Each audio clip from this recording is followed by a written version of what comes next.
Од денес улицата Вардарска во Штип затворена за сообраќај. Екипи на јавното предпријатие ИСАР започнаа со подготвителни активности за замена на целата водоводна и канализациона мрежа. Веќе ги извадивме коцките и ја припремавме улицата за копање. Веднаш после ова ќе пристапиме кон копање на ровот, каде што ќе бидат монтирани 320 метри водовод, 320 метри канализациона линија. Замената на двете мрежи значи помал трошок за предпријатието од аспект на честите дефекти на овој дел од градот, но и нудење на поквалитетна услуга на граѓаните. Сето ова ќе биде за подобрување на притисокот, односно на квалитетот на водата на граѓаните на улица Вардарска. Има чести проблеми со канализацијата, односно канализацијата се изливаше на самата улица.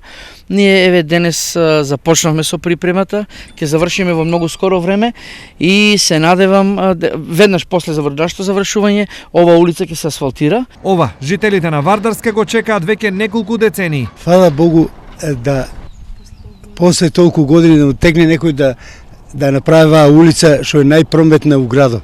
И канализацијата се среди, ќе се среди и водоводот, се. Ама се убаво што се направи. Коцка, вода тече, нанесе ѓубреве поврх, така. Инаку средства за замена на водоводната и канализациона мрежа се издвоени од буџетот на јавното предпријатие, додека асфалтирањето на Вардарска го финансира општина Штип.